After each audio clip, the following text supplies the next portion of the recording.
A Hinds County jury finds Beth White guilty of drunk driving and killing a mother and her infant son. Deliberations took an hour today. White's attorney now plans to appeal the conviction. In this 3 on Your Side exclusive, Quentin Smith gets a reaction from the victim, Allison Conaway's family, following the verdict.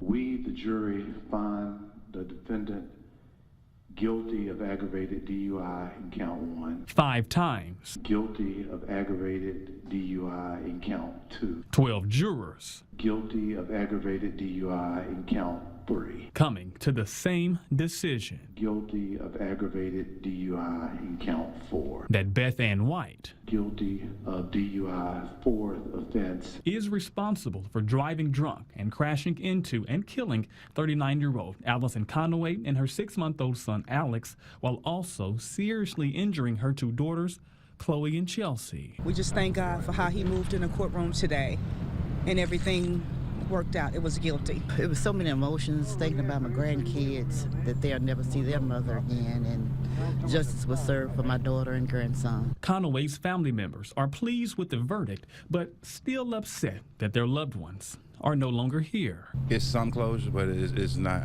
what we're hoping for. You know, it's just some closure. That's all it is.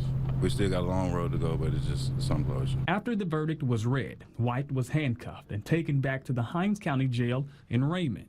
The 53-year-old now faces up to 110 years behind bars. To lose children in something like this, to lose a parent, and so many lives are ruined forever.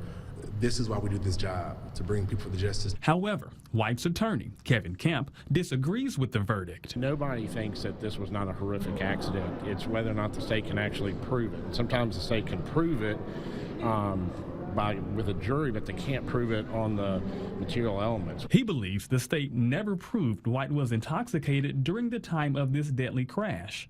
He now plans to appeal that decision to the Mississippi Supreme Court. What she was originally charged with was just having a BAC above .08, and their expert said he couldn't tell you what the BAC was.